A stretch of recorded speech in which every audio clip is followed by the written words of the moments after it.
देवराज,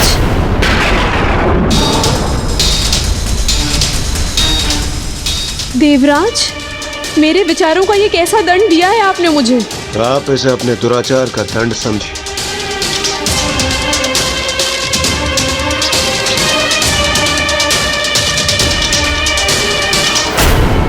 जो भूल मुकंदा से हुई थी, उसका पश्चाताप करने से पहले ही उन्हें यह ज्ञात हुआ कि वो माता बनने वाली है। इतना सुखद आभास, एक नए जीवन का आगमन, किंतु उसके जन्म का आधार एक दोष था, अविश्वास था, अपने पति के प्रति विश्वासघात था। और अब ऋषि वाचक नीति के यात्रा से लौटने का समय भी अब निकट आ रहा था। देवी मुकुंदा, मैं आ गया हूं। मेरी यात्रा संपन्न हुई। मैं आपके लिए क्या क्या भेंट लाया हूं। देवी, मुझे ज्ञात है मैं लंबी यात्रा पे गया, इसलिए आप अवश्य मुझसे क्रोधित हैं। किंतु अब मैं आ गया हूं, मुझे दंडित मत कीजिए। सामने आइए देवी। देवी,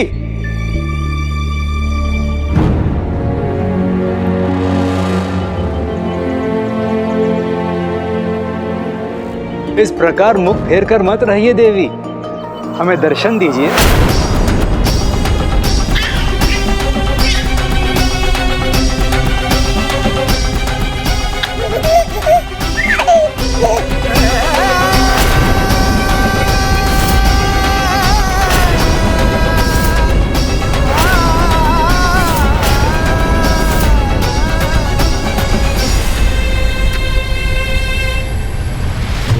ये शिशु, आप इसकी माता हैं?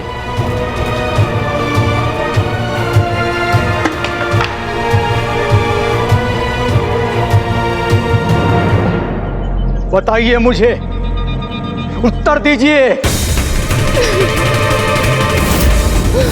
मैं समझ गया, आपने मेरे विश्वास को भंग करने का पाप किया है। अब से आपके लिए ना मेरे हृदय में कोई स्थान है, ना मेरे आश्रम में। जाइए, मैं आपको अपने जीवन से निष्कासित करता हूं, निष्कासित करता हूं।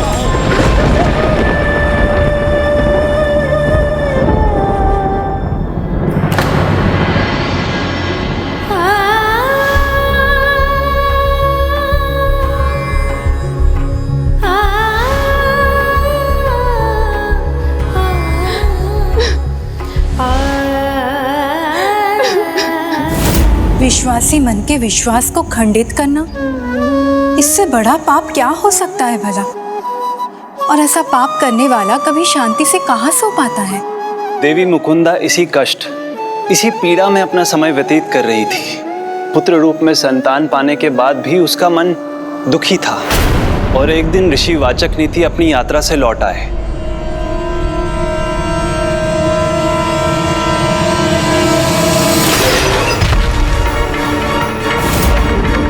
किसका शिशु है ये?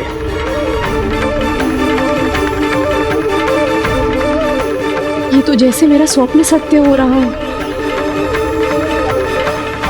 आपने मेरे विश्वास को भंग करने का पाप किया है।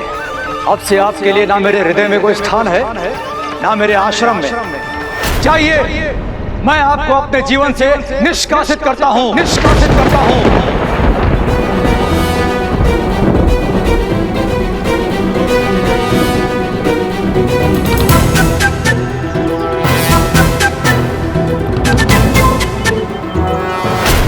रुकिए, शिशु किसी का भी हो, किंतु इसमें इस शिशु का क्या दोष?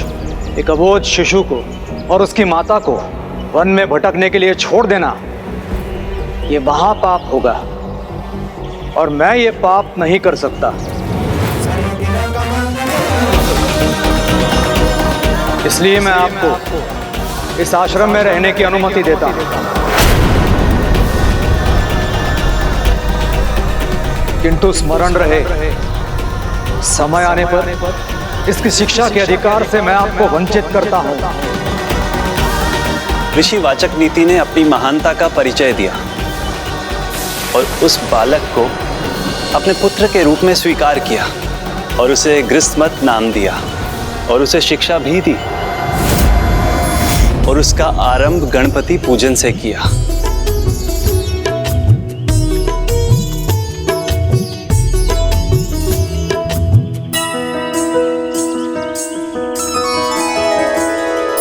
जय गणेश जय गणेश जय गणेश देवा, माता जाकी पार्वती पिता महादेवा। जय गणेश जय गणेश जय गणेश देवा, माता जाकी पार्वती पिता महादेवा। जय गणेश जय गणेश जय गणेश देवा, माता जाकी पार्वती पिता महादेवा।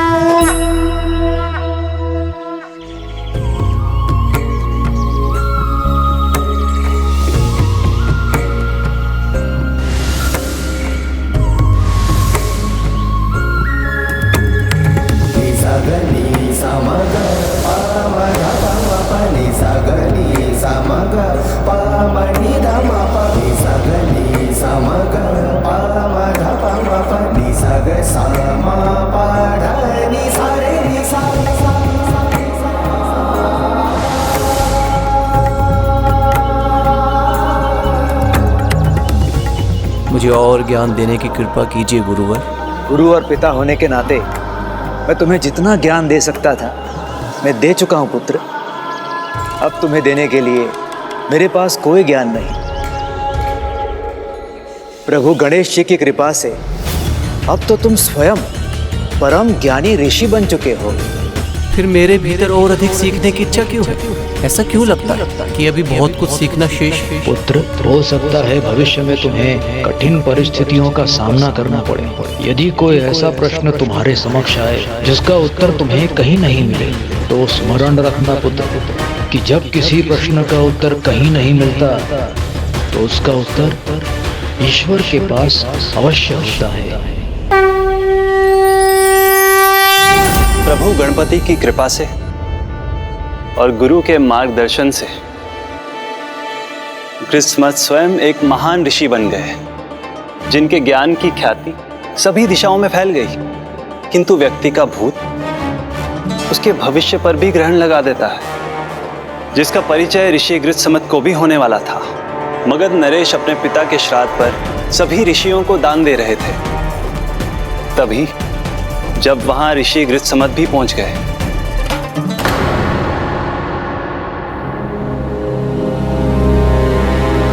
आइए। प्रणाम ऋषिवर। कल्याण हो। आइए, आसन ग्रहण कीजिए।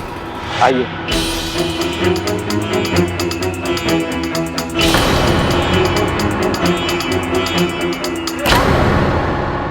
ये कैसा अनर्थ है राजन? एक ऐसे व्यक्ति को जिनका जन्म ही दोष का परिणाम हो, ऋषि तो क्या, ऋषि पुत्र भी नहीं, उन्हें हमारे समान स्थान देकर कहीं हमारा अपमान तो नहीं कर रहे आप? ये बात अनुचित है, ये आपको शोभा नहीं देती। शोभा तो आपको भी नहीं देता इस प्रकार हमारे साथ बैठना और हमारे साथ आसन ग्रहण करना।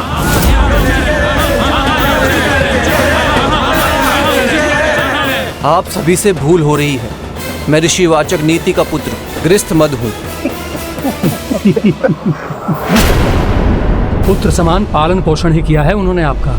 अब जाइए, हमसे प्रश्न करने के स्थान पर अपनी माता से प्रश्न कीजिए। जो सत्य है हम वही कह रहे हैं, असत्य बोलना हमें आता नहीं है, और पूर्ण सत्य तो आपको अपनी माता से ही ज्ञात होगा।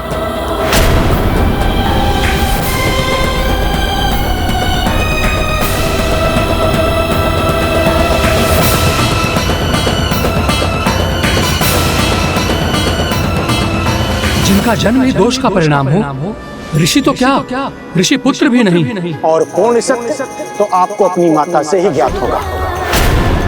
माँ, मैं आपका पुत्र, मैं आपका अपमान नहीं करूंगा, किंतु भरी सभा में आपका और मेरा अपमान किस कारण से हुआ, ये जानने का अधिकार है मुझे। बताइए माता, क्या मैं ऋषि पुत्र नहीं हूँ? आप इसे अपने दुराचार का दंड समझिए। तो मुझे बताइए माता, सत्य क्या है? क्या हुआ था ऐसा? पुत्र, तुम देवराज इंद्र के पुत्र हो। देवराज इंद्र के पुत्र।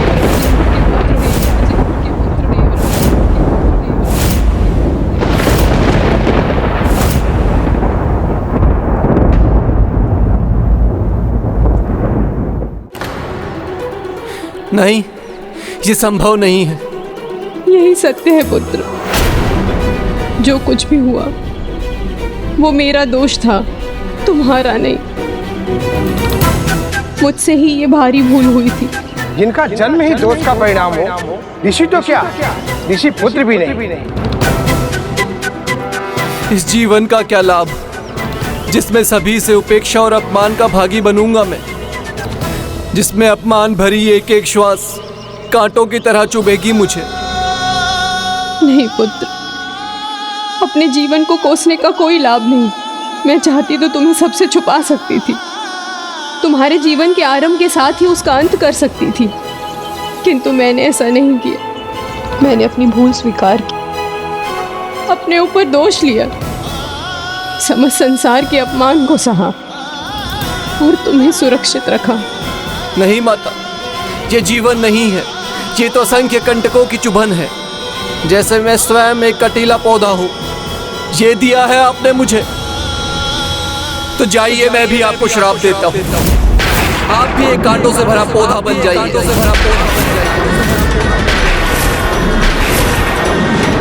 मेरी ममता, मेरे प्रेम का तुम्हें स्मरण नहीं रहा? क्रोध में आकर तुमने ये क्या कर दिया पुत्र? क्रोधवश अपनी माँ को शाप देना एक आसुरी भाव था पुत्र। इसलिए मैं तुम्हें शाप देती हूँ कि तुम्हारा पुत्र एक असुर होगा।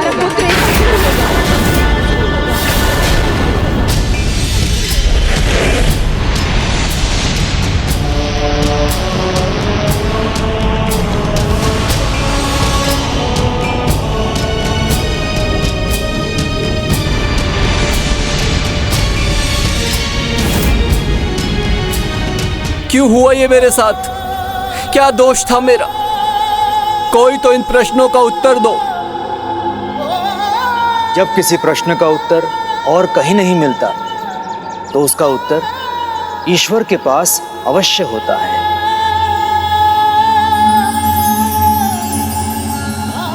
प्रभु, मैंने ये क्यों किया? मैंने अचानक आवेश में आकर अपनी माता को ही शापित क्यों कर दिया? मुझे बताइए प्रभु, मैंने ऐसा क्यों किया? मेरे प्रश्नों का उत्तर दीजिए प्रभु, नहीं तो अपनी माता को दिए श्राप की ग्लानि में झुलसता ही रहूंगा। जब तक आप इन प्रश्नों का उत्तर नहीं देंगे, मैं यहीं बैठकर आपकी तपस्या करूंगा प्रभु। ओम गं गणपते नमः, ओम गं गणपते नमः, ओम गं गणपते नमः, ओम गं गणपते नमः, ओम गं गणपते नमः, ओम गं गणपते नमः, ओम गं गणपते। इसी प्रकार समय बीतता गया। वर्षों तक संसार से पूर्ण रूप से विलग होकर वृत्समत गणेश की भक्ति में पूर्ण रूप से डूबे रहे। तभी मेरे एक परम भक्त वहां पहुंचे, जिनका नाम था विश्वदेव। गणपते नमः, ओम गणपते नमः, हरे हरे श्रीमन नारायण नारायण हरे हरे श्रीमन नारायण नारायण हरे हरे। विश्वदेव के अनुसार मेरे सिवाय और कोई ईश्वर नहीं थे, किंतु उन्हें भी एक बहुत बड़ी सीख मिलने का समय आ गया था। ओम गणपते नमः, श्रीमन नारायण नारायण हरे हरे श्रीमन नारायण नारायण हरे हरे श्रीमन नारायण नारायण हरि हरि, श्रीमन नारायण नारायण हरि हरि। ऋषिवर, ये आप क्या कर रहे हैं? नाम ले रहे हैं मेरे प्रभु श्री हरि नारायण का, और पूजा कर रहे हैं इनकी। ये उचित नहीं है। इसमें अनुचित क्या है? मैं भी तो ईश्वर की पूजा कर रहा हूँ। उन्हें किसी भी रूप में पूजूं, किसी भी रूप में सुनूं, भक्त की भक्ति तो भगवान तक पहुँच ही जाती है। फिर चाहे श्री गणेश की पूजा करूं या आपके हरि नारायण। नहीं नहीं, ईश्वर तो एक ही है। मेरे प्रभु श्री हरि नारायण हमारे पालनहार। आपको भी सिर्फ उनकी ही पूजा करनी चाहिए, किसी और की नहीं। आपके मेरे नहीं, प्रभु तो हम सबके एक ही हैं। गणेश ही नारायण हैं और नारायण ही गणेश। हम ही उन्हें भिन्न नामों से पुकारते हैं। ये सत्य है, भगवान अलग अलग परिस्थितियों में अलग अलग रूप धारण करते हैं, पर तत्व एक ही है। जैसे स्वर्ण एक हार के रूप में हो, एक कंगन के रूप में या एक मुकुट के रूप में, लेकिन तत्व तो एक ही है। उसी प्रकार प्रभु श्री गणेश, प्रभु महादेव, श्री हरि नारायण, माता पार्वती, सभी के भीतर परम ब्रह्म का ही तत्व है। इनका कोई स्वरूप ही नहीं जो निराकार है और निर्गुण है। नहीं, मेरे प्रभु श्री हरि नारायण सर्वोच्च हैं, सर्वोपरि हैं, सर्वश्रेष्ठ हैं। मैं उन्हीं की पूजा करता आया हूं और उन्हीं की पूजा करूंगा।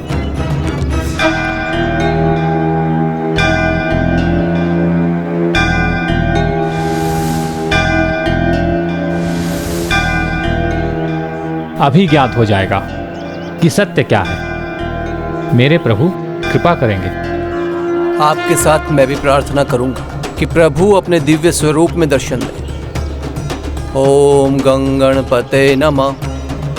श्रीमन्नारायण नारायण हरि हरि, श्रीमन्नारायण नारायण गणपते नमः।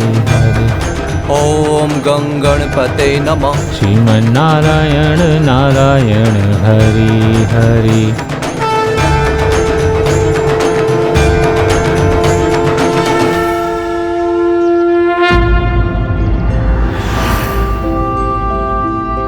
आपने मेरे प्रभु की प्रतिमा क्यों बदल दी? आपने छल किया है मेरे साथ।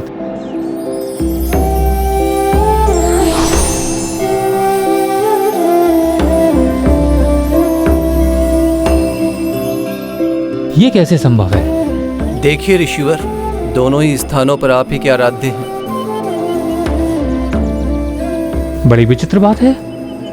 यहां भी मेरे प्रभु और वहां भी। ऐसे ही भक्ति भाव से देखेंगे तो दोनों ही स्थानों पर आपको प्रभु गणेश जी के दर्शन होंगे।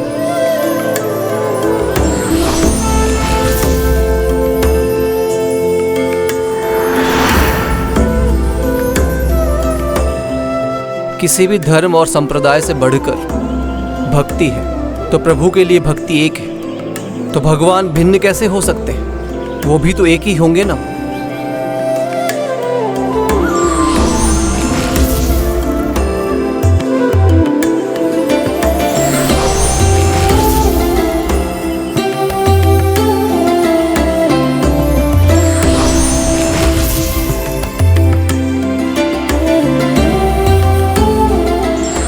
मैं आपका संकेत समझ गया मेरे प्रभु। भक्त को कभी भक्ति का अभिमान नहीं होना चाहिए, मन में भक्ति का भाव रखना चाहिए।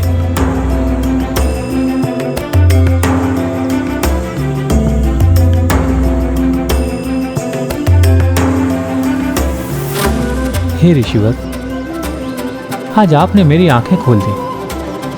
भेदभाव की भक्ति से ऊपर उठकर प्रभु के दिव्य दर्शन पाकर धर्म को उचित प्रकार से समझ सका। अब यही कामना है। इस निर्जीव स्थान पर आप जिस भी प्रयोजन से ये पूजा कर रहे हैं, प्रभु उसे समझकर शीघ्र आपकी मनोकामना पूर्ण करें। ऋषिवर, अब मुझे आज्ञा दीजिए। इस प्रकार एक भक्त ने दूसरे भक्त की आंखें खोल दी, उन्हें ये ज्ञान दिया कि ईश्वर भिन्न रूप में होने पर भी एक ही है। महत्व इसका नहीं कि भक्त ईश्वर को किस रूप में पूजे, महत्व तो इसका है कि भक्त की भक्ति कितनी सच्ची है, क्योंकि उसी से भगवान की कृपा मिलती है। और ऋषि गृहस्मत ने अपनी अपूर्व निष्ठा से लंबे समय तक पूजा कर ऐसी भक्ति का प्रमाण दिया था। तो अंततः ओम श्री गणेशाय नमः। ओम श्री गणेशाय नमः। भक्त गृहस्थमद, मैं तुमसे प्रसन्न हुआ।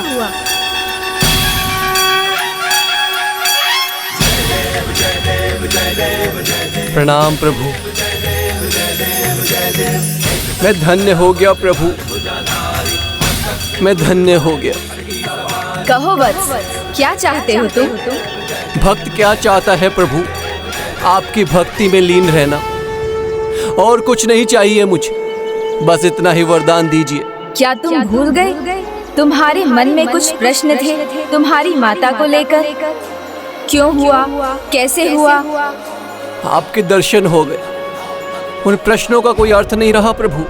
अनंत काल तक आपका भक्त बना रहूं, इसी प्रकार आपके दर्शन का सुख पाता रहूं, और कुछ भी नहीं चाहिए प्रभु मुझे। भक्ति का सुख मांगकर तुमने सब कुछ पा लिया है गृहस्थमद। भक्त भक्ति में लीन रहे तो उसका ध्यान रखना मेरा कर्तव्य है गृहस्थमद। मुझे तुम्हारी सभी इच्छाएं ज्ञात हैं। मैं तुम्हें वरदान देता हूँ, अब ना तुम्हें कोई अपमान सहना होगा और ना ही तुम ग्लानि के भागी रहोगे।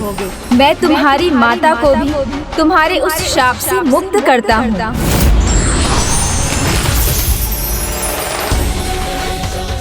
जब तक ये सृष्टि रहेगी तुम सदा मेरे भक्त के रूप में जाने जाओगे। इस स्थान पर जहाँ तुम्हें मेरे दर्शन प्राप्त हुए, वहीं एक भव्य मंदिर स्थापित होगा जिसका नाम वरद विनायक मंदिर होगा, जहाँ जो भी भक्त तुम्हारी कथा सुनते और सुनाते हुए आएंगे उनकी इच्छाएं बिना मांगे ही पूर्ण हो जाएंगी।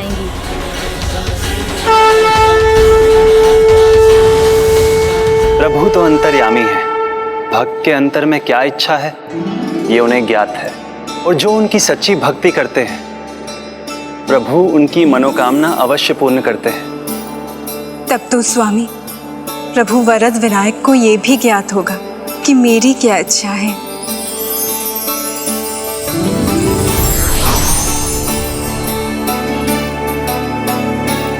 हाँ माता, आपकी मनोकामना पूर्ण होने का समय अब निकट है। आपकी अष्टविनायक यात्रा अब संपन्न जो होने वाली है। इस यात्रा में आपका अगला पड़ाव है गिरिजात्मक गणपति धाम।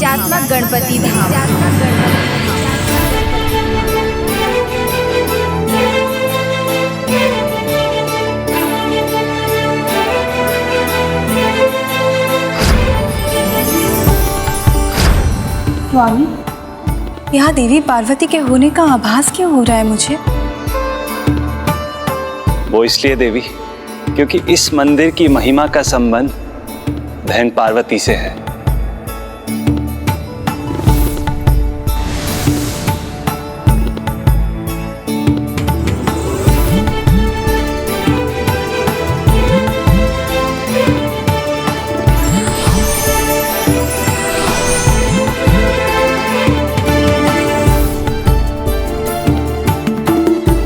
ये वही स्थान है जहां देवी पार्वती ने प्रभु गणाधिपति का ध्यान किया, जिससे वो उन्हें अपने पुत्र अर्थात प्रभु मयूरेश्वर के अवतार के रूप में पा सके। हे माता, ये स्थान जहां आपने मेरी पूजा और आराधना की है, यहाँ एक मंदिर स्थापित होगा जो मेरे नाम से नहीं अपितु आपके नाम से जाना जाएगा। उस मंदिर का नाम होगा गिरिजात्मक गणपति मंदिर। यहाँ सच्चे मन से जो भी संतान प्राप्ति की मनोकामना लेकर आएगा उसकी इच्छा मैं अवश्य पूर्ण करूंगा। मुझे विश्वास है प्रभु मेरी प्रार्थना भी अवश्य सुनेंगे। उनकी माता होने पर भी देवी पार्वती ने प्रभु गणेश की प्रार्थना की और ये उदाहरण प्रस्तुत किया कि विघ्नहर्ता सभी भक्तों की सुनते हैं, सभी के विघ्न दूर करते हैं।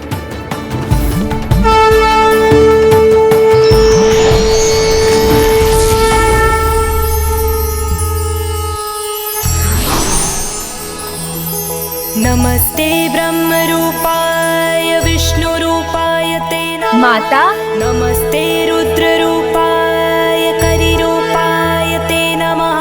विश्वरूप स्वरूपाय नमस्ते ब्रह्मचारिणे भक्त वो समय भी शीघ्र आएगा माता, किंतु अभी तो आपको अगले अष्ट विनायक धाम विघ्नेश्वर विनायक धाम जाना है।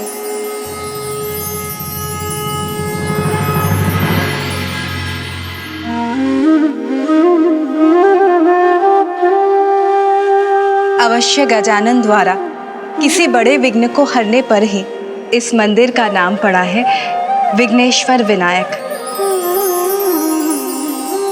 मेरी जिज्ञासा को शांत कीजिए ना स्वामी, बताइए ना, उन्होंने यहाँ किसका विघ्न हरा था?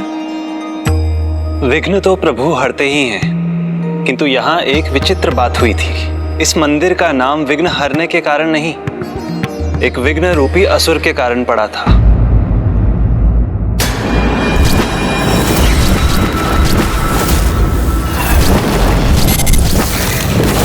मंदिर और एक असुर के नाम पर? दूसरे के मार्ग में विघ्न डालने वाले ये भूल जाते हैं कि वो विघ्न उन पर भी भारी पड़ सकता है। और ऐसा ही कुछ देवराज इंद्र के साथ होने वाला था।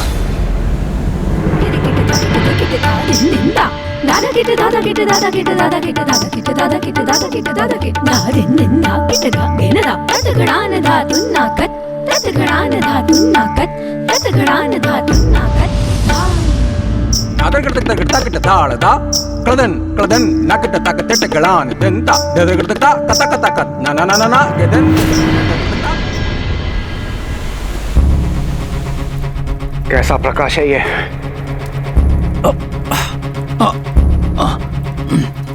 कौन है ये जिसका प्रकाश मेरी दृष्टि को बाधित कर रहा है?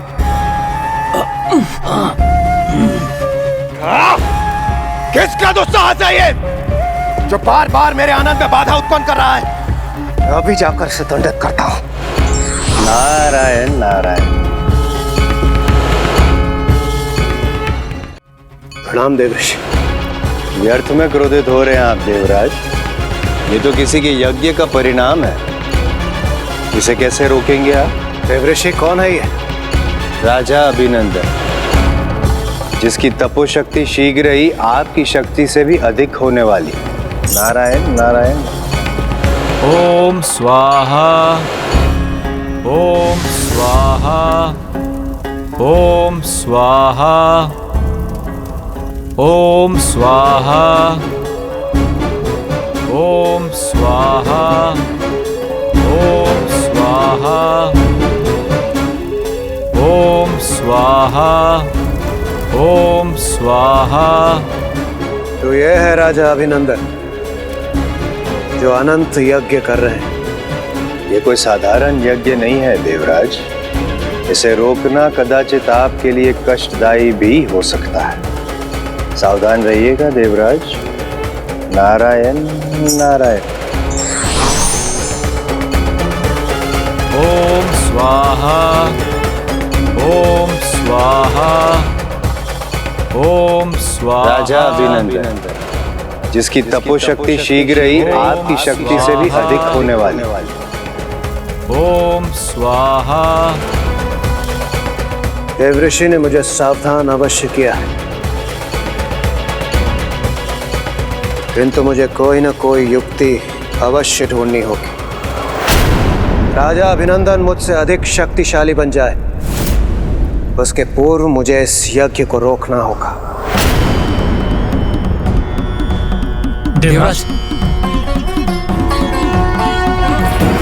ओम स्वाहा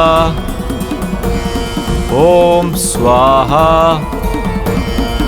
ओम स्वाहा। इस यज्ञ की ऊर्जा से मैं स्पष्ट रूप से देख नहीं पा रहा, किंतु मुझे शीघ्र कुछ करना होगा। इस यज्ञ स्थल पर पहुंचना ही होगा। ओम स्वाहा ओम स्वाहा। राजन। प्रणाम देवराज। राजन, अपने यज्ञ को सफल समझिए, क्योंकि मैं देवराज इंद्र स्वयं यहाँ आया हूँ आपको आशीर्वाद देने के लिए। मैंने अपना यज्ञ किसी फल की अभिलाषा से नहीं किया है देवराज। जो फल मुझे प्राप्त हो रहा है वो स्वतः ही हो रहा है, और ऐसा ही आगे भी होगा। ये तो मेरे तप का ही फल है, जो आप स्वयं मुझे दर्शन देने प्रकट हो गए। किंतु राजन, किंतु अभी मुझे अन्य देवताओं और स्वयं त्रिदेवों के दर्शन भी प्राप्त होंगे। तब तक मैं अपना ये यज्ञ कदापि नहीं रोकूंगा। मुझे क्षमा कर दीजिए देवराज।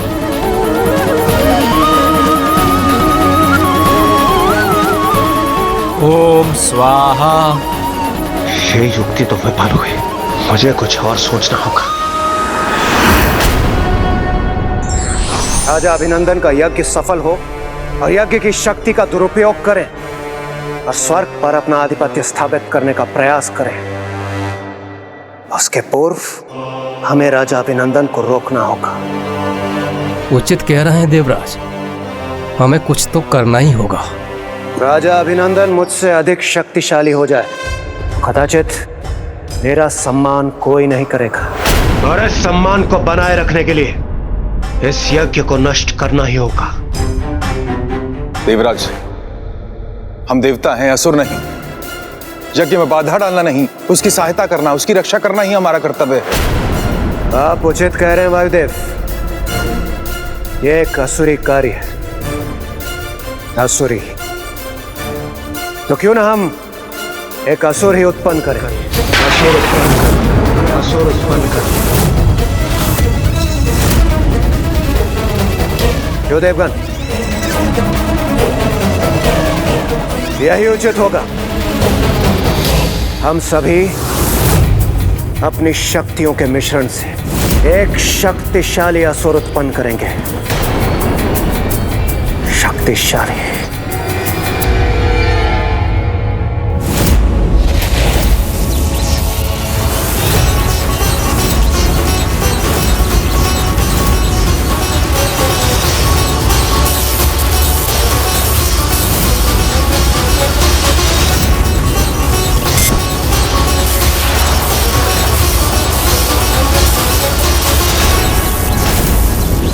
ओम स्वाहा। ओम स्वाहा।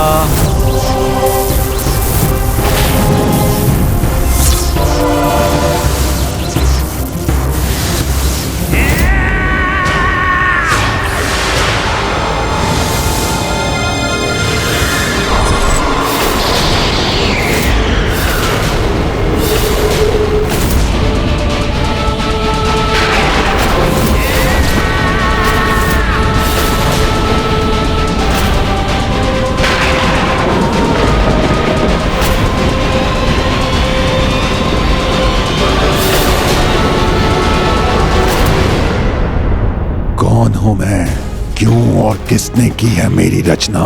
तुम एक असुर हो।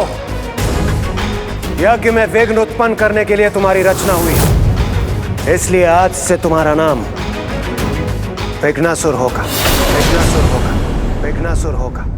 इसलिए जाओ, जाकर राजा अभिनंदन के यज्ञ को भंग करो। असुर होकर देवताओं का आदेश मानूं? हम तुम्हारे जन्मदाता हैं और अपने जन्मदाता से ऐसा प्रश्न अनुचित है। तुम हमारे प्रत्येक आदेश का पालन करोगे, और यदि तुम जीवित रहना चाहते हो तो तुम्हें अभिनंदन का यज्ञ भंग करना ही होगा, क्योंकि यज्ञ की भंग सामग्री ही तुम्हारा आहार है। इसलिए अविलंब जाओ और हमारे आदेशों का पालन करो। उचित है। ओम स्वाहा। ओम स्वाहा। ओम स्वाहा। ओम स्वाहा। आहार चाहिए मुझे, यज्ञ भंग कर अपना आहार चाहिए। ओम स्वाहा। ओम स्वाहा। ओम स्वाहा। ओम स्वाहा।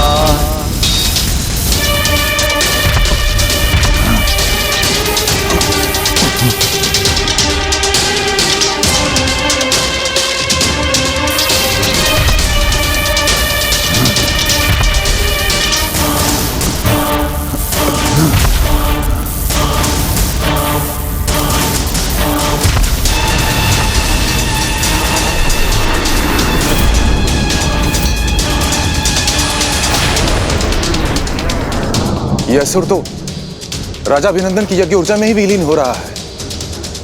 कदाचित ये सफल हो ही नहीं सकता। चिंता मत कीजिए वायुदेव, हमें शीघ्र ज्ञात हो ही जाएगा हम सफल हुए या फिर हमें और प्रयास की आवश्यकता है।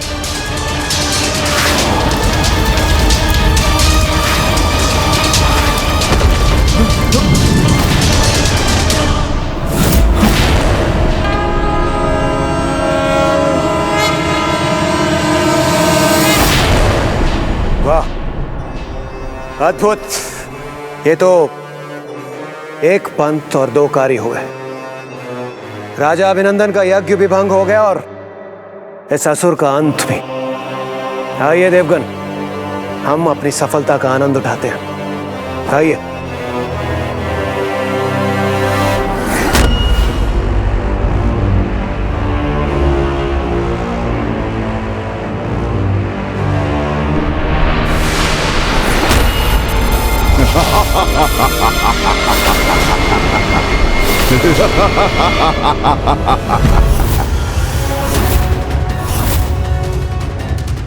आहार पाकर आनंद आ गया। कौन हो तुम? मुझसे क्या शत्रुता है तुम्हारी? मेरा यज्ञ क्यों भंग किया तुमने? इसका उत्तर तो आपको देवराज इंद्र और अन्य देवता ही दे सकते हैं राजन, क्योंकि मेरा कार्य ही है यज्ञ को भंग करना। देवताओं को इस भूल का परिणाम भुगतना ही होगा। परिणाम तो भुगता, किंतु मात्र देवताओं ने ही नहीं, समस्त सृष्टि ने। एक असुर अपनी आसुरी प्रवृत्ति कैसे त्याग सकता था? यज्ञ के हविष्य का स्वाद उसके मुख पर लग गया था। अब तो वो संसार के सभी यज्ञ के हविष्य को अपना आहार बना लेना चाहता था। इसलिए वो संसार के सभी यज्ञों को नष्ट करने लगा।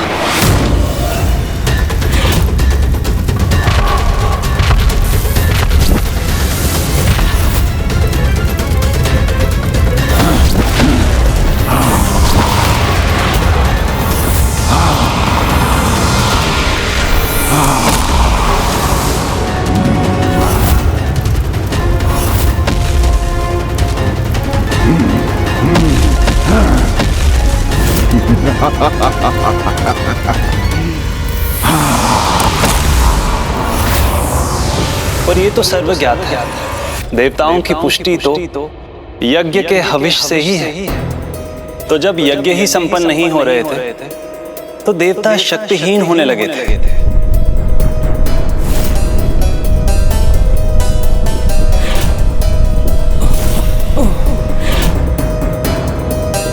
विघ्नासुर के भय से सृष्टि पर सभी यज्ञ बंद हो गए। तो देवताओं ने एक और उपाय सोचा कि वो स्वयं ही यज्ञ कर लें, किंतु उसमें आने वाली बाधा का उन्हें आभास नहीं था।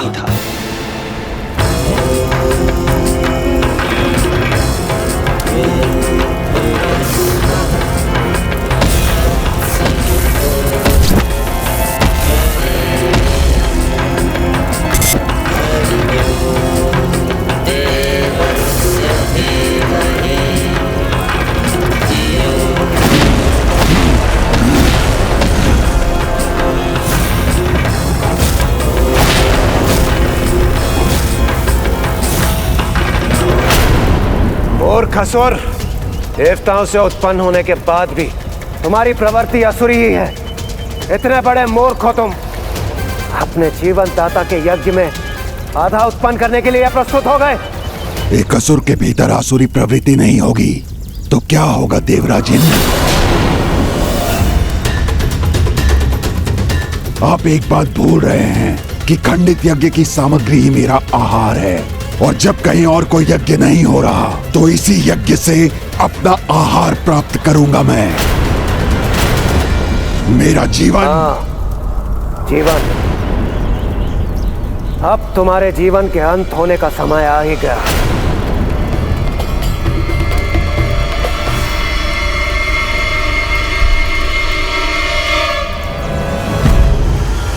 देवगण,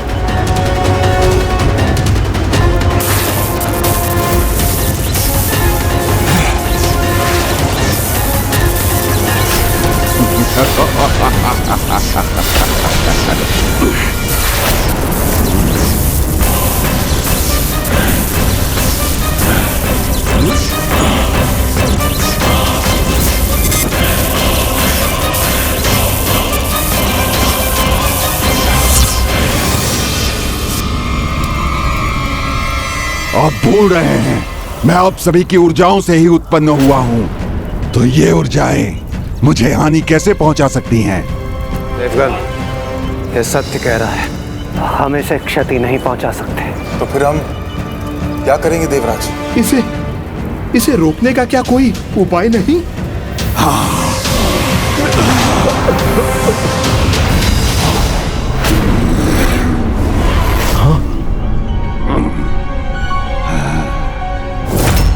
नहीं देवगण, आप सब मुझे नहीं रोक सकते।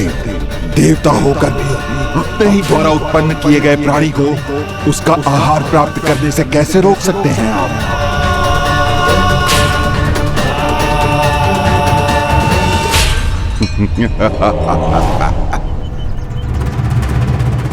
एक समस्या से छुटकारा पाने के लिए हमने उससे भी बड़ी समस्या उत्पन्न कर दी। सब देवताओं को आभास हुआ जो गड्ढा उन्होंने राजा अभिनंदन के लिए खोदा था वो अब उनकी ही खाई बन चुका था और अब वो उससे बचने का उपाय सोचने लगे।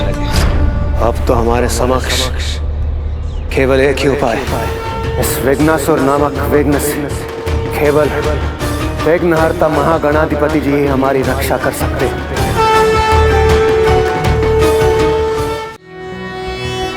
नमस्ते ब्रह्म रूपाय विष्णु रूपाय ते नमः। नमस्ते रुद्र रूपाय करिरूपाय ते नमः। विश्वरूप स्वरूपाय नमस्ते ब्रह्मचारिणे भक्तप्रियाय देवाय नमस्तुभ्यं विनायक। ओम सिद्धिबुद्धि सहिताय महागणपते नमः।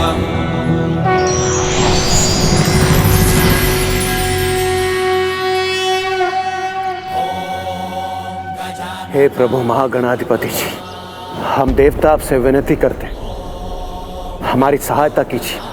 यज्ञ से पुष्टि प्राप्त न होने के कारण हम दुर्बल हो गए, हमें कोई शक्ति शेष नहीं रही प्रभु। इसलिए इस सृष्टि के प्रति अपने कार्यों को पूर्ण करने में अक्षम है। प्रभु, अब आप ही उस विघ्नासुर का अंत कर हमें उसके आतंक से छुटकारा दिला सकते हैं। किसी अन्य के लिए विघ्न उत्पन्न करने से पहले ठीक से विचार करना चाहिए कि उस विघ्न से संसार को किसी बड़ी हानि का सामना तो नहीं करना पड़ सकता है। आप सब ने यज्ञ में बाधा डालने का महापाप किया है। आप सब मेरी सहायता की नहीं, दंड के अधिकारी हैं।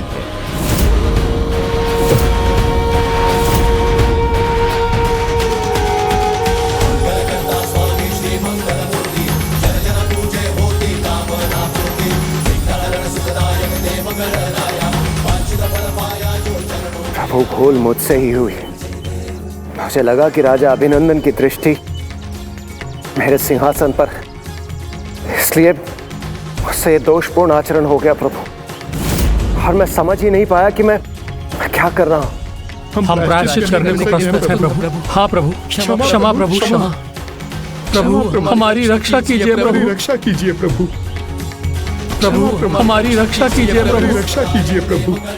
मैं अवश्य आपकी सहायता करूंगा, किंतु आप सबको भी ये सौगंध लेनी होगी, भूल से भी भविष्य में ऐसा कार्य आप सब नहीं करेंगे। हमें स्वीकार है प्रभु, स्वीकार है, स्वीकार है। तो उचित है मैं अपने गणेश स्वरूप में आपकी सहायता करूंगा, किंतु अपनी भूल को सुधारने के लिए अभी आप सबको एक और यज्ञ करना होगा।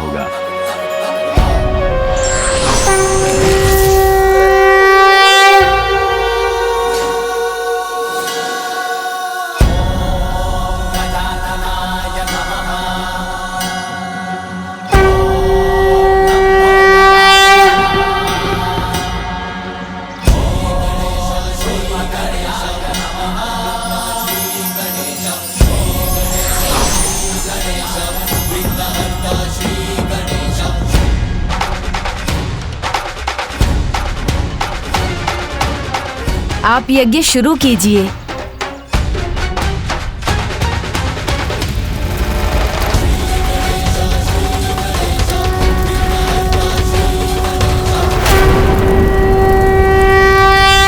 इस बार देवताओं ने श्री गणेश का नाम लेकर उनकी पूजा के साथ यज्ञ आरंभ किया, किंतु विघ्नासुर को यज्ञ में विघ्न डालने तो आना ही था, तो वो आया।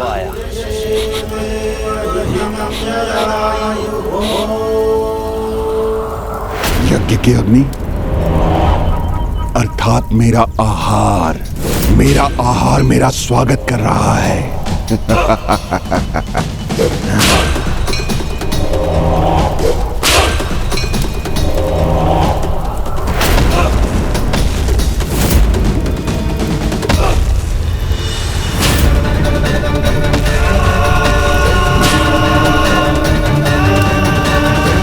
मेरे जन्मदाताओं,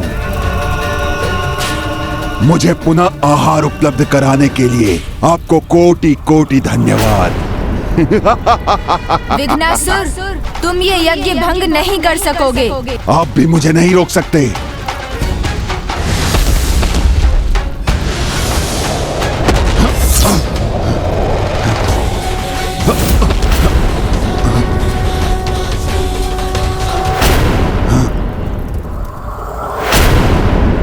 मुझे मेरा आहार चाहिए।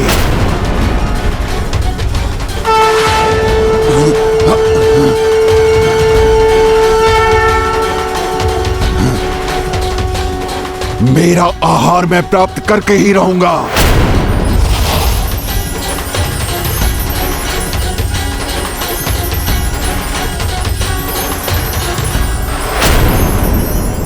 देवताओं की ऊर्जा से और ऊर्जा प्राप्त हो रही है मुझे।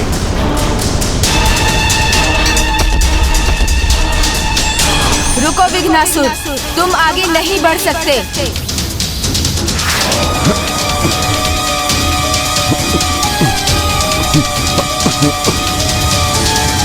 ओम पूर्णादर्वि परापत सुपूर्णा पुनरापत वस्त्रे विप्रीणा वाइष्मूर्ज शतक्रतो स्वाहा। ओम सर्ववै पूर्ण स्वाहा स्वाहा।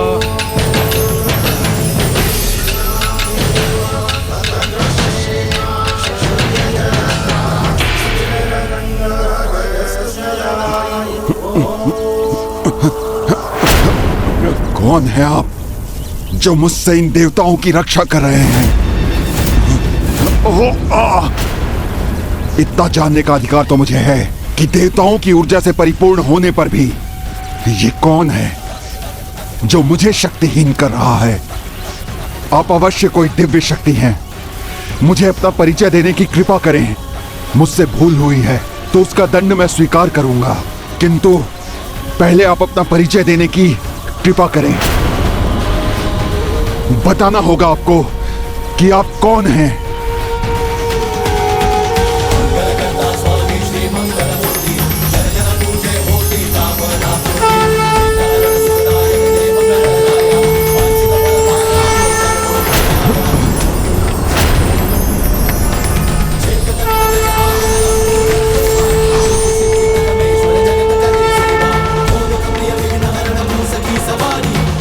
प्रणाम प्रभु, आपने मेरी विनती सुन मुझे मुक्त किया और अपने दिव्य दर्शन देने की कृपा की। धन्यवाद प्रभु। ओम नमस्ते गणपतये त्वमेव प्रत्यक्षं तत्त्वमसि त्वमेव केवलं कर्तासि त्वमेव केवलं धर्तासि त्वमेव केवलं हर्तासि त्वमेव सर्वं खल्विदं ब्रह्मासि त्वं साक्षादत्मासि नित्यं ऋतं वच्मि सत्यं वच्मि एवं ध्यायति यो नित्यं स योगी योगिनां वरः। ॐ गं गणपतये नमः।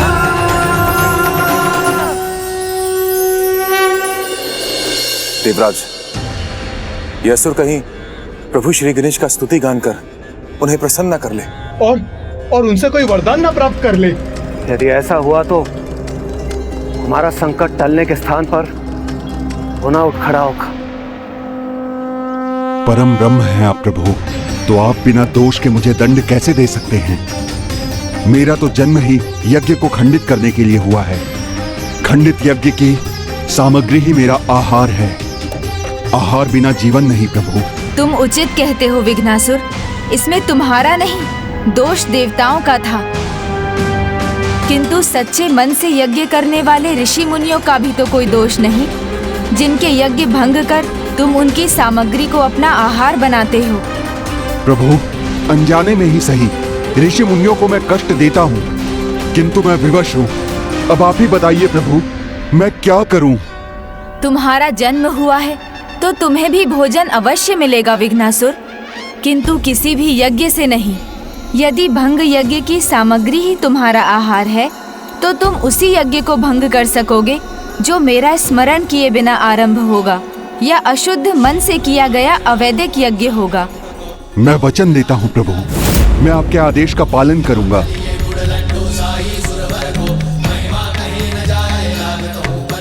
असुर होते हुए भी तुमने अपनी भूल स्वीकार की, मेरे आदेश का पालन करने का वचन दिया, इसलिए मैं तुम्हें आशीर्वाद देता हूँ। यहाँ इस स्थान पर मेरा एक मंदिर स्थापित होगा जिसका नाम तुम्हारे नाम पर होगा।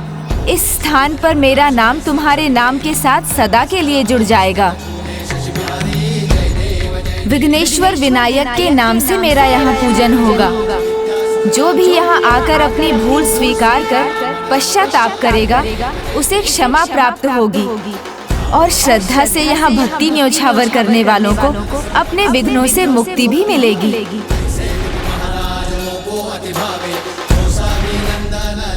प्रभु विघ्नेश्वर विनायक की जय। विघ्नेश्वर विनायक की जय। विघ्नेश्वर विनायक की जय।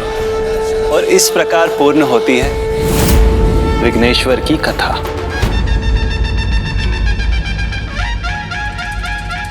हे प्रभु, हे विघ्नेश्वर विनायक, हमें आशीर्वाद दीजिए कि हमारी शेष यात्रा में कोई विघ्न न आए और हम इस यात्रा को पूर्ण कर सकें।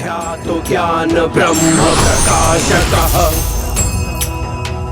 मोहासुरस्य शत्रुर्वै आहुवाहनगः। मैं पग पग पर आपका सहायक रहूंगा, इसलिए आपके मार्ग में अब कोई विघ्न नहीं आएगा। अब आपको अगले और 8वें धाम महागणाधिपति मंदिर पहुंचना है।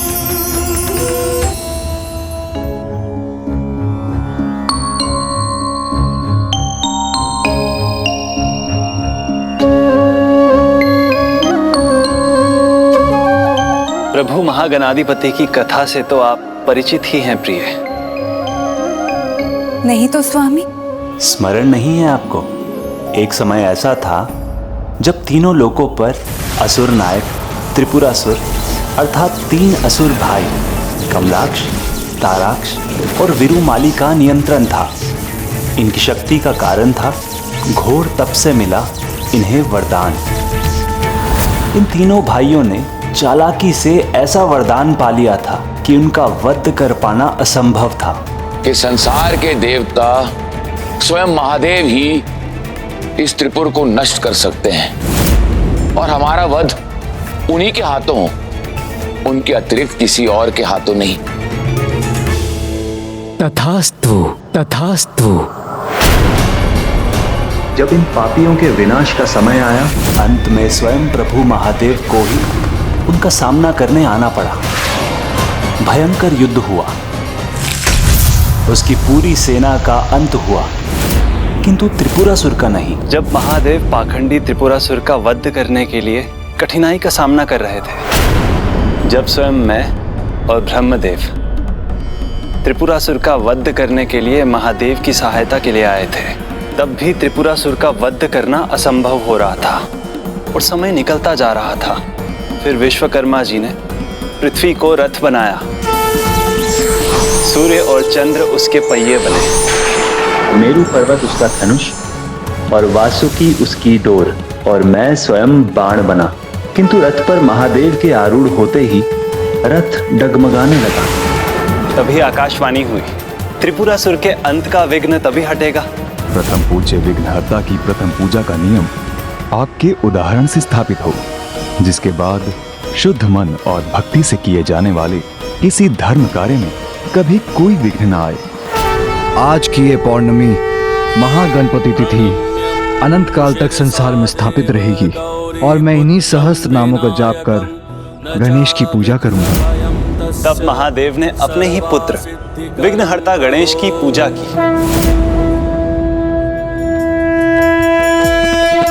पूजा कर रहे पुत्र की शिव जटाधर, संग बैठी पार्वती माता भी सादर।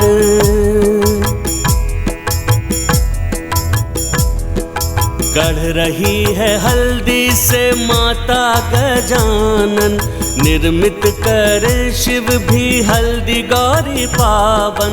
पुष्प जनेऊ जल व पंचामृत चढ़ाए, मूर्ति को चढ़े मंगल मूर्ति को पाए। अंततः पूजा जब पूर्णता को पाए, सहस्त्र नाम पाठ भोलेनाथ सुनाए। जय गणेश जय गणेश जय गणेश देवा, माता जाकी पार्वती पिता महादेवा। त्रिपुर को भस्म कर त्रिपुरासुर का अंत भी किया।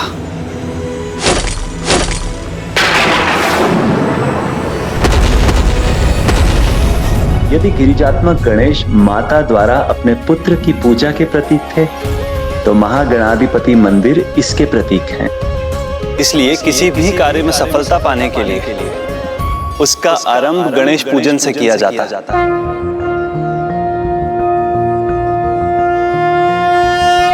नमस्ते ब्रह्मरूपाय विष्णुरूपाय ते नमः। नमस्ते रुद्ररूपाय करिरूपाय ते नमः। विश्वरूप स्वरूपाय नमस्ते ब्रह्म। आप दोनों ने सभी अष्टविनायक धामों की यात्रा संपन्न की, किंतु आपकी यात्रा वहीं पूर्ण होगी जहां से उसका आरंभ हुआ था।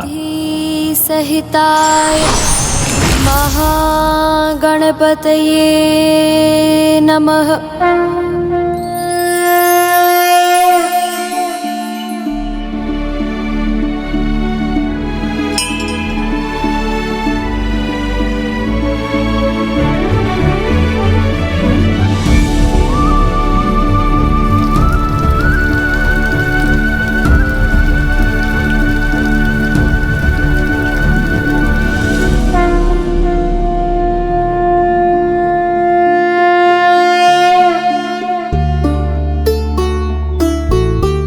प्रभु मयूरेश्वर, कृपा कीजिए, हमें दर्शन दीजिए प्रभु।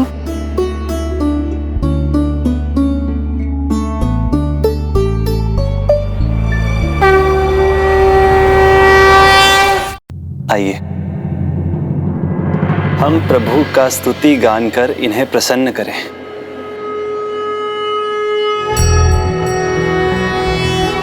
नमस्ते ब्रह्मरूपाय विष्णुरूपाय ते नमः। नमस्ते रुद्ररूपाय करिरूपाय ते नमः। विश्वरूप स्वरूपाय नमस्ते ब्रह्मचारिणे। भक्तप्रियाय देवाय नमस्तुभ्यं विनायक।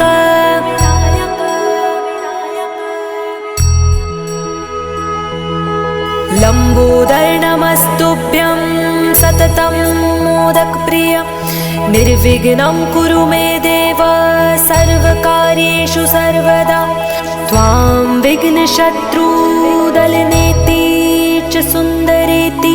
भक्तप्रियेति सुखदेति फलप्रदेति।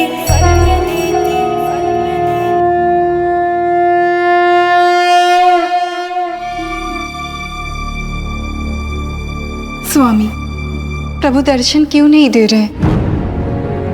अष्टविनायक की हमारी यात्रा पूर्ण कर हम उनके दर्शन के लिए यहाँ लौट के आए हैं। मेरा हृदय आपके दर्शन के लिए व्याकुल हो रहा है प्रभु। व्याकुल तो मेरा भी हृदय हो रहा है देवी। धैर्य रखिए, प्रभु मयूरेश्वर हमें दर्शन ही नहीं हमारी सभी मनोकामनाएं पूर्ण भी करेंगे।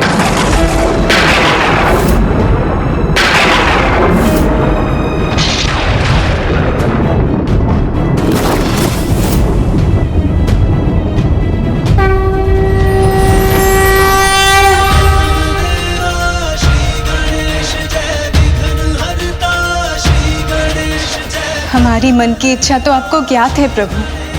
अब वो कब फलित होगी? मुझे संतान रत्न की प्राप्ति कब होगी? इस माता की ममता को कब तृप्ति मिलेगी प्रभु? माता, आपकी प्रतीक्षा शीघ्र पूर्ण होगी।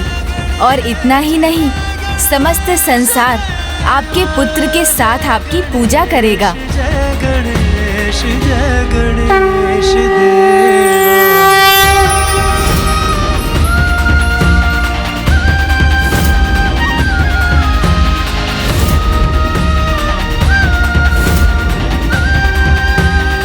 समस्त संसार आपके पुत्र के साथ आपकी पूजा करेगा।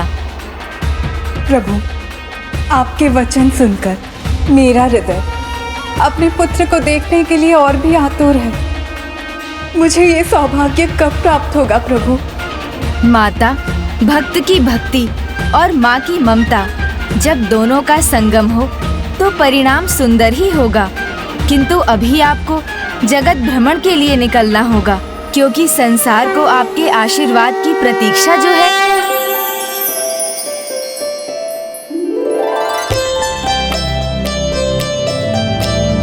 सुनत वंदित सुंदरी माधवी चंद्र सहोदरी है ममाए। मुनि गण वंदित मोक्ष प्रदायनी मंजुल भाषिणी वेदनुते। वेद पुराण इतिहास वैदिक मार्ग। देखिए ना, सभी ने कितनी निष्ठा से आपका व्रत रखा, आपकी पूजा की और आपकी कृपा दृष्टि पाने की लालसा है सभी को। विष्णु वक्षः स्थलारूढ़ भक्त मोक्ष प्रदायिनी। श्लो शंख चक्र गदा हस्ते विश्वरूपिणी ते जयः। जगन्मात्रे च मोहिन्ये मंगलम। संतान प्राप्ति की इच्छा में आप कदाचित भूल ही गई माता कि आज संसार आपका और आपके भ्राता चंद्रदेव का जन्मदिन मना रहा है। आज ही के दिन समुद्र मंथन से आपने और चंद्रदेव ने जन्म लिया था। उसी दिन चंद्रदेव को प्रभु महादेव ने अपने मस्तक पर शोभित किया था और प्रभु नारायण से आपका विवाह हुआ। जय कमलासनि सद्गुणदायिनी ज्ञान विकासिनी ज्ञानमये। जय जय हे मधुसूदन कामिनी अष्टलक्ष्मी। और हाँ, आज वही शुभ पर्व शरद पूर्णिमा है। आपके जन्म और विवाह की तिथि और विधि अनुसार आप और प्रभु श्री हरि नारायण दोनों संसार भ्रमण करते हैं। संसार पर आपके आशीष की वर्षा होती है और इस पर्व पर चंद्रदेव भी अमृत वर्षा करने के लिए सदा तत्पर रहते हैं। मुझे स्मरण कराने के लिए आपको कोटि कोटि धन्यवाद प्रभु। अन्यथा मेरी ममता के उफान में, संतान की लालसा में शेष सब कुछ धुंधला हो जाता। मैं अन्य सब कुछ भूल जाती।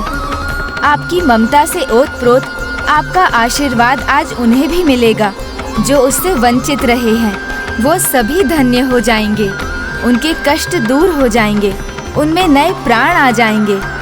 प्रभु, हमें आगे की यात्रा की अनुमति दें। चंद्रदेव हमारी प्रतीक्षा में होंगे। उचित है प्रभु नारायण। और हाँ माता, आपकी प्रतीक्षा भी अब शीघ्र समाप्त होगी। आप जगत भ्रमण कर कल जब वैकुंठ लौटेंगी तो आपकी संतान स्वयं आपके पास आ जाएगी। अब आप निश्चिंत होकर जगत भ्रमण के लिए प्रस्थान कीजिए।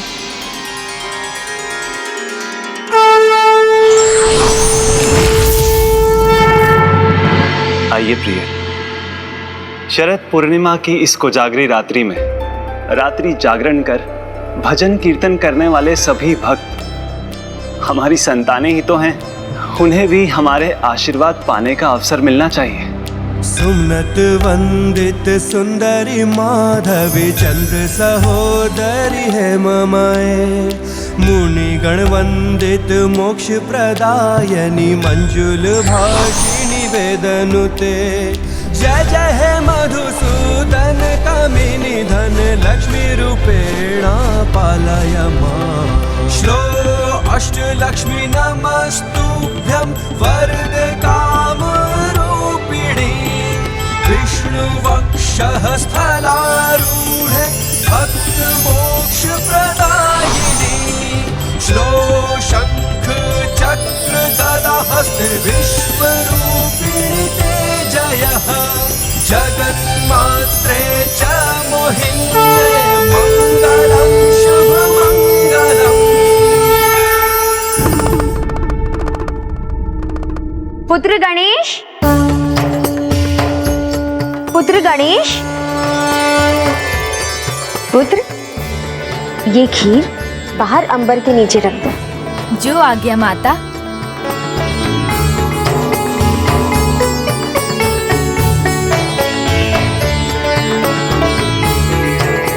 पुत्र गणेश, आज तुम्हें निद्रा का सुख प्राप्त नहीं होगा, ज्ञात है ना? हाँ माता, आज तो सुख ही सुख है, क्योंकि आज तो हम मामी श्री लक्ष्मी और मामा श्री हरि नारायण का भजन कीर्तन करेंगे। हाँ पुत्र, तभी तो तुम्हें उनका आशीष प्राप्त होगा। जो आज्ञा माता, अर्थात माता, आज की रात्रि जो सोएगा वो आज सुख प्राप्त करेगा, किंतु जो आज जागेगा उसका तो जीवन ही सुखी हो जाएगा। हाँ पुत्र, आज देवी लक्ष्मी और भ्राता नारायण के आशीर्वाद के साथ चंद्रदेव अमृत वर्षा करेंगे और सभी भक्तों को वर्ष भर के लिए स्वास्थ्य और समृद्धि प्रदान करेंगे। और शीघ्र संसार माता के अनुपम ममतामयी स्वरूप के दर्शन करेगा।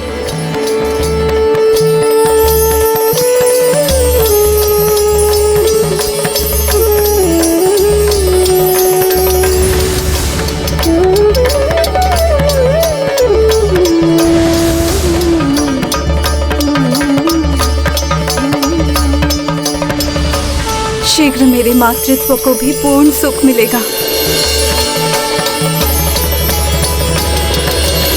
अब तो एक पल भी प्रतीक्षा करना सहन नहीं हो रहा है।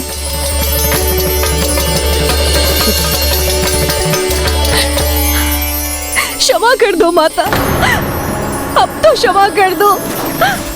अपनी इस पुत्री पर दया करो माता। मेरा आंचल पुनः सूना मत करो माता।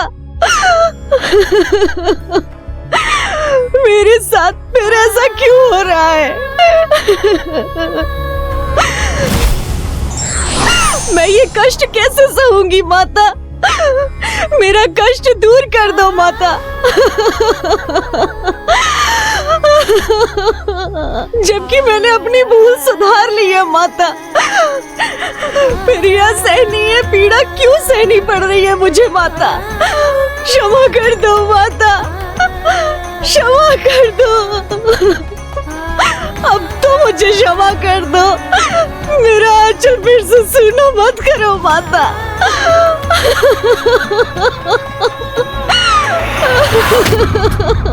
माता, ये कौन है और इनसे क्या भूल हुई है? ये इस नगर के बड़े साहूकार और मेरे भक्त की दो पुत्रियों में से एक है। जब दोनों पिता के साथ थी, तब पिता ने आनंद से भरकर एकाग्र किया। आज का दिन एक पिता के लिए बड़े ही आनंद का दिन है। शरद पूर्णिमा के इस पावन पर्व पर मेरी दोनों बेटियां आज मेरे साथ अपने मायके में हैं। आज मैं नियत कर सकता हूं कि मेरी बड़ी पुत्री के साथ छोटी पुत्री भी व्रत करेगी। क्यों पिताजी, अब मायके में भी व्रत करना होगा? ऐसा क्या होगा इससे? माता लक्ष्मी और चंद्रदेव की कृपा प्राप्त होगी पुत्री। तुम्हारे माता पिता, तुम दोनों, तुम्हारी आने वाली संतानें सुरक्षित और स्वस्थ रहेंगी। विधि विधान से व्रत रखना पुत्री, और चंद्रदेव के दर्शन के पहले व्रत न तोड़ना, एक दाना भी मुख में मत रखना।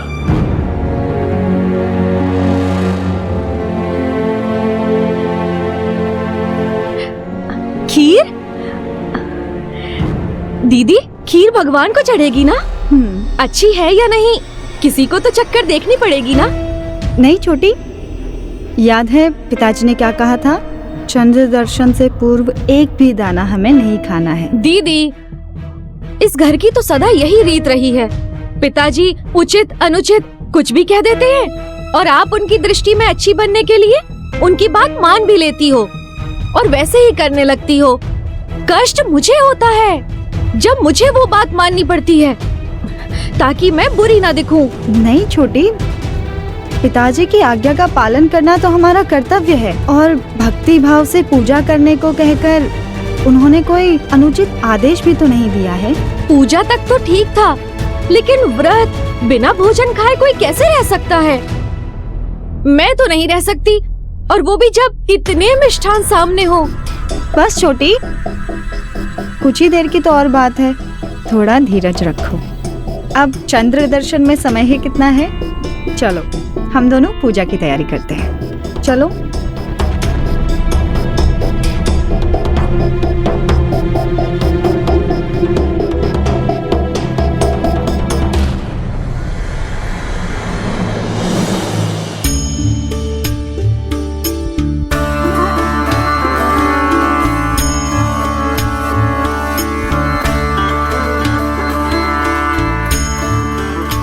लो, अब तुम सात श्रृंगार में लग गई छोटी। पूजा की तैयारी कब करोगी? ये सब बाद में कर लेना, चंद्र आकाश में आ गए तो देर हो जाएगी। दीदी आप कर रही हैं ना? वैसे भी ये विधि विधान व्रत ये सब आडंबर लगते हैं मुझे। नहीं छोटी, श्रद्धा और भक्ति आडंबर नहीं है, ये तो हमारा जीवन देने वाले ईश्वर के प्रति समर्पण है। पूजा तो विधि पूर्वक ही होनी चाहिए। अच्छा ठीक है, किंतु सब ध्यान रखने पर कोई भूल हो जाए तो? अनजाने में कोई भी भूल हो, कोई बात नहीं, ईश्वर बड़े क्षमाशील हैं, क्षमा कर देंगे। समझ गई, किंतु आप भी समझ लो, साज श्रृंगार करने का यही समय है। माँ बनने के बाद तो समय ही कहाँ मिलेगा। छोटी, मुझे साज श्रृंगार में कोई रुचि नहीं है। यही तो आप भूल कर रही हैं दीदी। आपको तो मुझसे अधिक साज श्रृंगार करना चाहिए, क्योंकि मेरी सुंदरता के सामने आपकी सुंदरता फीकी पड़ जाती है। माँ का श्रृंगार और सौंदर्य तो उसके मातृत्व में ही होता है छोटी। चलो अब देर मत करो, मैं खीर रखने जा रही हूँ बाहर।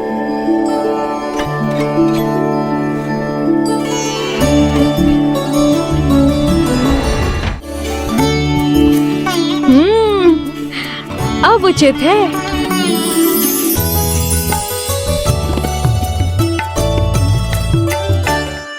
अब पिताजी के सामने अच्छी बेटी बनी रहने के लिए पूजा करनी होगी।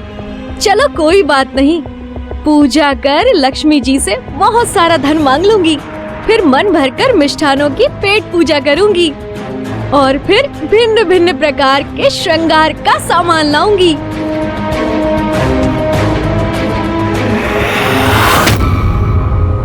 लड्डू?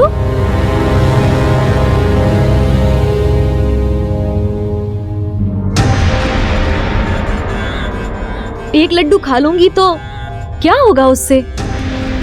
अनजाने में कोई भी भूल हो, कोई बात नहीं, ईश्वर बड़े क्षमाशील हैं, क्षमा कर देंगे। एक लड्डू खा लूंगी तो क्या प्रभु क्षमा नहीं करेंगे?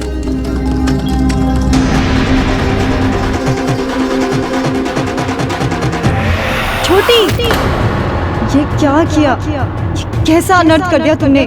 दीदी आप ही ने तो कहा था कि छोटी भूल तो प्रभु क्षमा कर देते हैं। अनजाने में हुई भूल, जानकर की गई भूल नहीं। अरे दीदी आप चिंता मत करो, व्रत तो कर लिया मैंने, अब उसे अब तोड़ूं या कुछ क्षण बाद, उससे क्या होगा? पिताजी और आपके कहने पर इतना कर लिया वही बहुत है, अन्यथा मेरे पति बहुत धनवान है, मुझे कुछ मांगने की या फिर व्रत पूजा करने की कोई आवश्यकता नहीं है।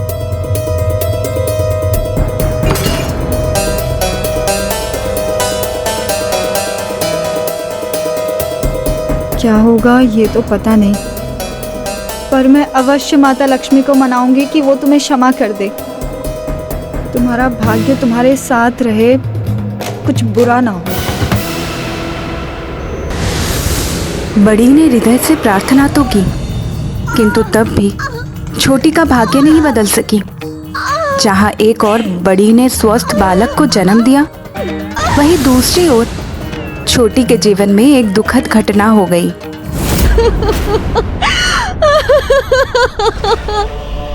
मेरी संतान! ईश्वर, आपने मुझसे मेरी संतान क्यों छीन ली? जो उचित दिशा ज्ञात होने पर भी अंधकार के अनुचित मार्ग पर चली, उससे तो उसके भाग्य को रूठना ही था।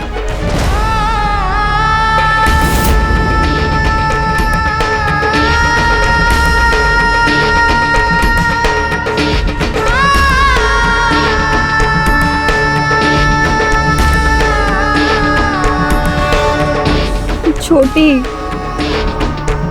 जो होना सो हो गया।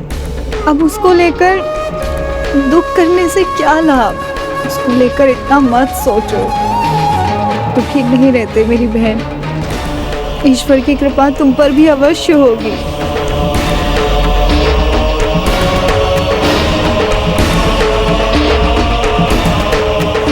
देखिए ईश्वर, मेरी पुत्री की एक ऐसी दशा हो गई है, पता नहीं ईश्वर उसे किस दोष का दंड दे रहे हैं। कारण स्पष्ट है। शरद पूर्णिमा की व्रत की अवहेलना कर इसने माता लक्ष्मी की कृपा और सुख समृद्धि को ठुकराया है। ईश्वर का क्रोध अकारण नहीं होता और उनकी दया दृष्टि भी हमें फिर मिल सकती है, यदि हम भूल स्वीकार कर सच्चे मन से प्रायश्चित स्वीकार कर लें। इसमें मैं तुम्हारी सहायता करूंगी छोटी। तुम्हें विधि पूर्वक व्रत करना मैं सिखाऊंगी।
सूदन कामिनी लक्ष्मी सदा पालय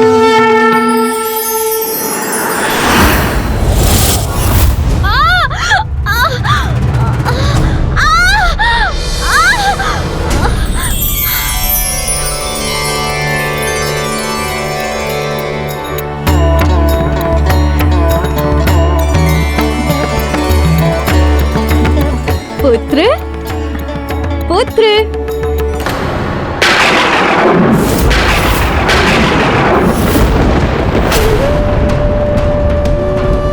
पुत्र, पुत्र, दीदी, पुत्र, पिताजी, पुत्र, दीदी। देखिए ना क्या हुआ मेरे पुत्र को, ये श्वास नहीं ले रहा है।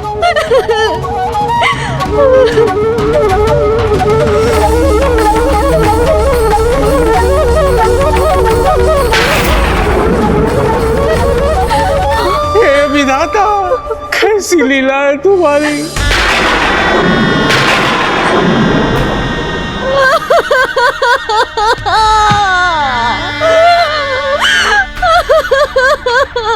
मेरा दुर्भाग्य मेरा पीछा क्यों कर रहा है पिताजी? मेरे साथ ही ऐसा क्यों हो रहा है?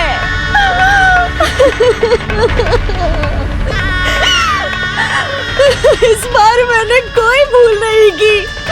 पूरे भक्ति भाव से, पूरे विधि विधान से व्रत किया, फिर मुझे ये दंड क्यों मिल रहा है पिताजी?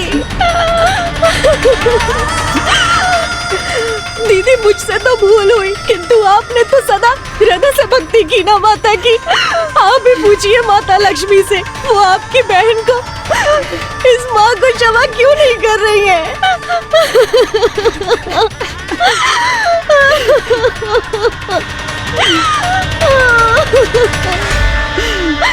इस माँ का दुख मैं नहीं सह सकती।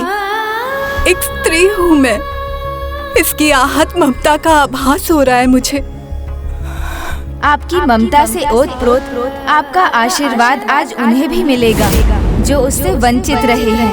वो सभी धन्य हो जाएंगे, उनके कष्ट दूर हो जाएंगे, उनमें नए प्राण आ जाएंगे। प्रायश्चित पूर्ण होने पर कोई भी दंड का भागी नहीं रहता। अब मैं इस माँ की आंखों में आंसू नहीं देख सकती, इसकी गोद सुनी नहीं देख सकती।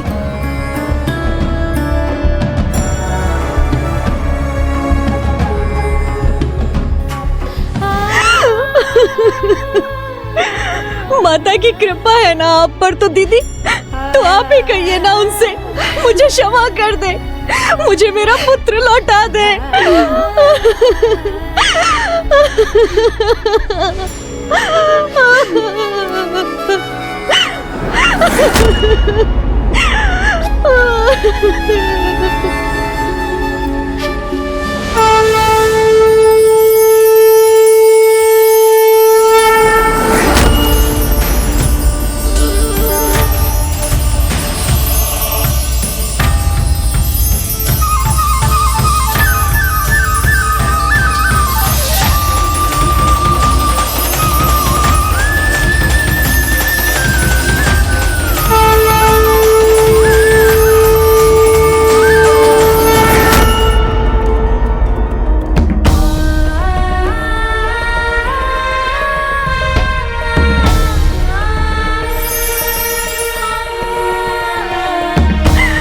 मेरे पुत्र को स्वस्थ करने के लिए कहिए ना आप माता जी से। दीदी दीदी कुछ कीजिए ना, आप कुछ तो कीजिए।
छोटी, तुमने अभी तक अपने पुत्र को खीर का प्रसाद नहीं खिलाया?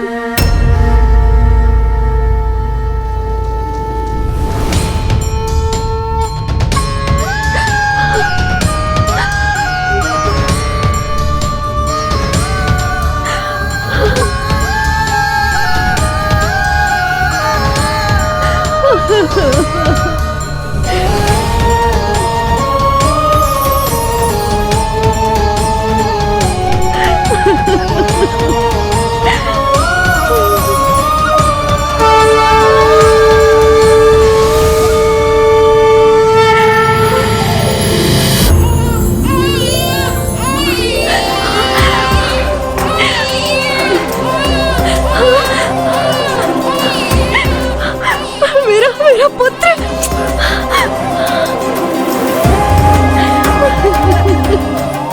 मेरा पुत्र,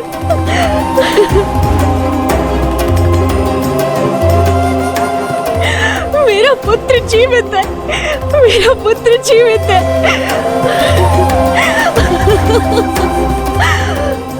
आप आपने इस माँ की ममता का मान रख लिया माता। आपको कोटि कोटि धन्यवाद, आपका कोटि कोटि धन्यवाद माता। आपका बहुत धन्यवाद प्रभु।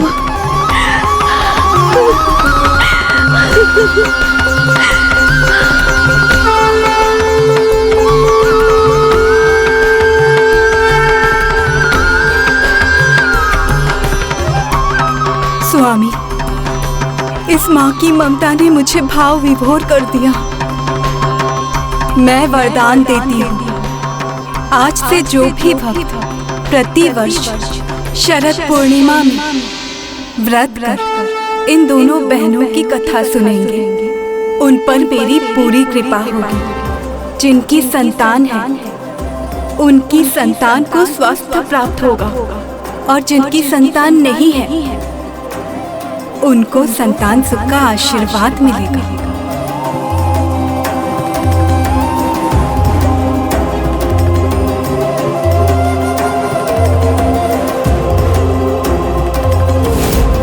चलिए गरुड़ जी।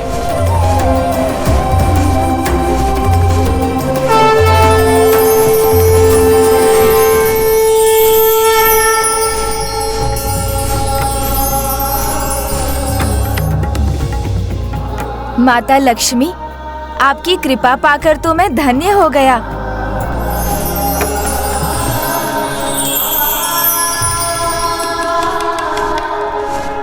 क्या हुआ प्रिय? माँ, किसी ने मुझे माँ पुकारा। प्रभु मयूरेश्वर ने जो भी कहा वो सत्य ही होगा। आपको माँ पुकारने वाला बालक शीघ्र ही वैकुंठ में आपके पास होगा।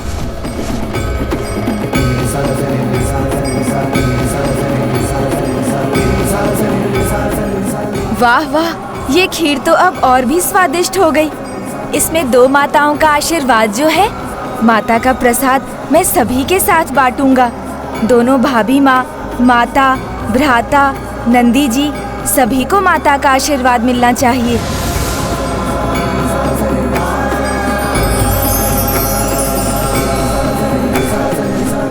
स्वामी, अब भोर हो रही है, हमें शीघ्र वैकुंठ पहुंचना चाहिए। आज हमारे पुत्र का आगमन होने वाला है और मैं उसके स्वागत में कोई कमी नहीं छोड़ना चाहती। अवश्य प्रिय। गरुड़ जी,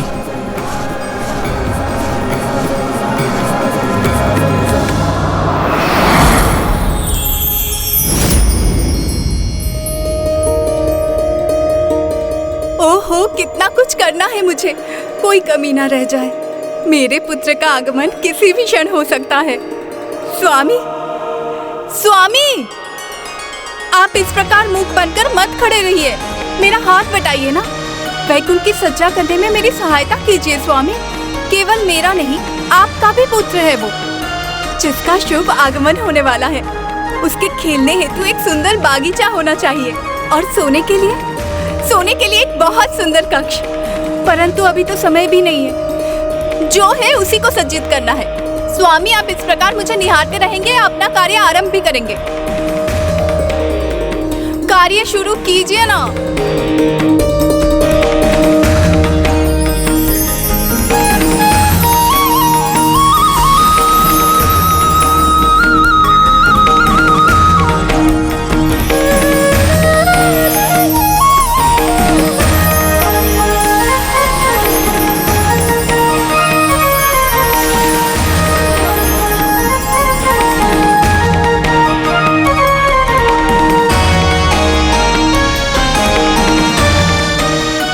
इच्छा तो आपने पूरी कर दी, परंतु अभी पुष्पों से वैकुंठ को सज्जित कर दीजिए। उसके खिलौने, उसके वस्त्र, उसके भोजन, इन सभी की व्यवस्था मैं कर लूंगी।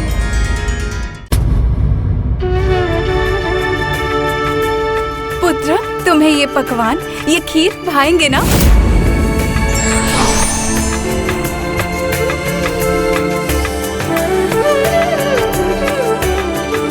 स्वामी, स्वामी, स्वामी, प्रतीक्षा में व्याकुल, मेरे लिए एक पल भी काटना कठिन हो रहा है और आप हैं कि योग निद्रा का आनंद ले रहे हैं? आपने मुझे वैकुंठ की सज्जा करने का कार्य सौंपा, वो मैंने किया। तो अब तो हम प्रतीक्षा ही कर सकते हैं। किंतु कैसे स्वामी? मेरे लिए तो बहुत कठिन हो रहा है। एक बार फिर देख लीजिए, सब ठीक तो है ना? उचित कहा आपने स्वामी, कोई कमी नहीं छूटनी चाहिए। मैं आती हूँ।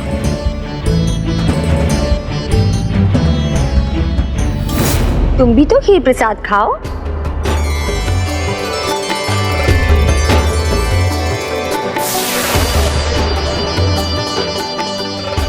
आहा, आनंद आ गया। माता, आज तो खीर का स्वाद दुगना हो गया। हाँ पुत्र, इसमें दोनों माँओं का योगदान जो है, मेरा प्रेम भी है और देवी लक्ष्मी का आशीर्वाद भी। गणेश के मुख पर इस मुस्कुराहट का क्या अर्थ है?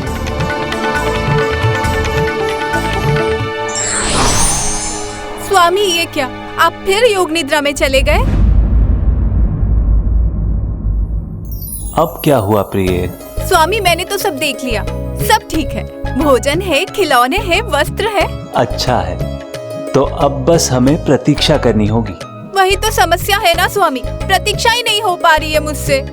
बस मन इसी में लगा हुआ है कि मैं कब उसे अपने हाथों से खिलाऊंगी, उसे अपने हाथों से तैयार करूंगी।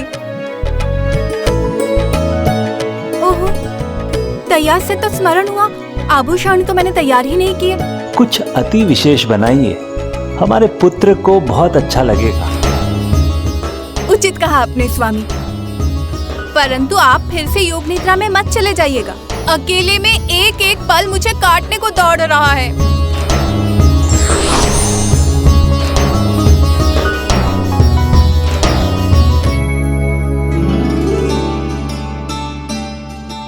स्वामी ने उचित कहा, मुझे कुछ अति विशेष बनाना चाहिए उसके लिए।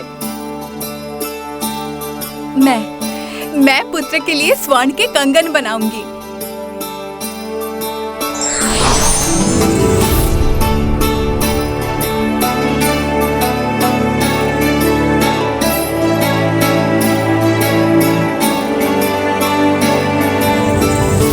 कंगन भी तैयार है, किंतु मेरा पुत्र कहाँ है?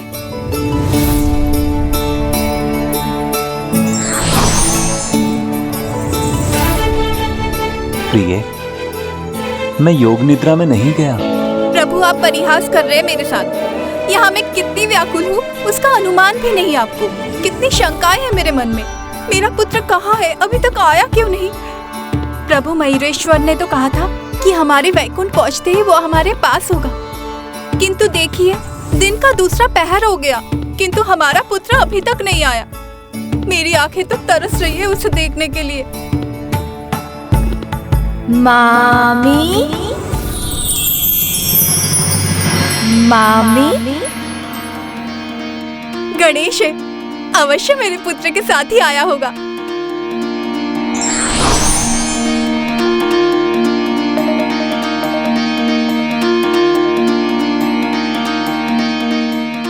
गणेश तो अकेला है, इसके साथ तो कोई नहीं।